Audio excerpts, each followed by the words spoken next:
हर दिन ताना मिलता था, गाली सुननी पड़ती थी। कहते थे कि तू दामाद के साथ ही भाग जा। सच में मैं भाग गई, ये कहना है अनीता देवी का, जो बीते दिनों अपने होने वाले दामाद राहुल के साथ घर से भाग गई थी। 16 अप्रैल को बेटी की शादी होने वाली थी, सारी तैयारियां पूरी हो गई थी, लेकिन 9 अप्रैल को सास होने वाले दामाद के साथ फरार हो जाती है। उसके बाद ये मामला सोशल मीडिया पर ट्रेंड होने लगता। अब जिस दिन शादी होनी थी यानी 16 अप्रैल को फरार सास और दामाद अचानक अलीगढ़ के दादो थाने पहुंच जाते हैं और सास वहां पुलिस के सामने रो रो कर अपनी पूरी कहानी सुनाती है। सास अनीता देवी ने कहा कि अब अपने पति जितेंद्र के साथ वो नहीं रह सकती, क्योंकि वह उन्हें सालों से मारते पीटते आ रहे हैं। उन्होंने कहा कि जो अब तक सबके लिए गर्लफ्रेंड बॉयफ्रेंड जैसी खबर लग रही थी, उसके पीछे बहुत बड़ा दर्द और तकलीफ है। पुलिस के सामने अनीता देवी ने साफ कहा कि उन पर जो आरोप लग रहे हैं कि वह पैसे लेकर भागी है, वो सब झूठे हैं। मैं सिर्फ 200 रुपए लेकर और अपना मोबाइल लेकर घर से निकली थी, एक कपड़ा भी नहीं लाई।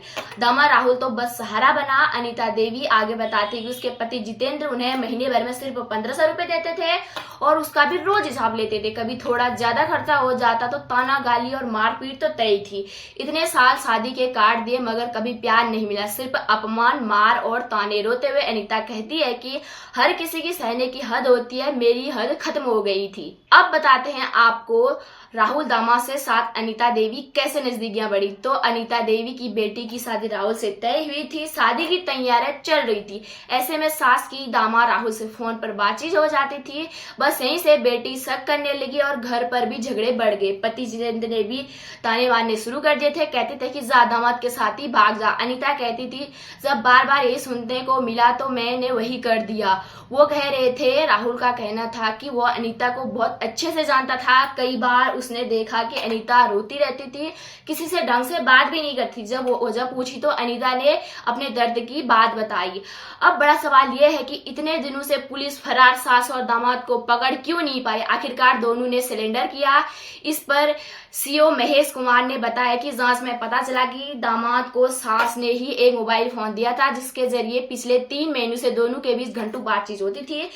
इसी के बाद किसी बहाने से वह घर से निकल गई। उन्होंने बताया कि दामाद राहुल के पिता और बहनों से पूछताछ के बाद कुछ दोस्तों के नाम सामने आया, जिन्होंने बताया कि राहुल को कासगंज रेलवे स्टेशन तक छोड़ा था। यह बात वहां के सीसीटीवी फुटेज से भी पुष्टि हुई थी और इसी के बाद दोनों कासगंज से बरेली मुजफ्फरनगर होते हुए नेपाल बॉर्डर तक पहुंच गए थे। हालांकि जब सोशल मीडिया पर अलग अलग खबरें चलने लगी तो दोनों ने वापस आने का फैसला किया।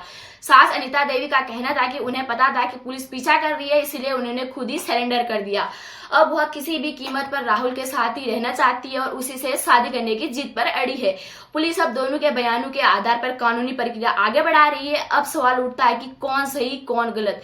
जिस तरीके से सास अपने दामाद के साथ भाग गई, जिस बेटी ने कई सपने देखे थे, उसके सपनों को मां ने ही उजाड़ दिया। इस खबर पर आपकी क्या राय है, प्लीज कमेंट के माध्यम से जरूर बताएं।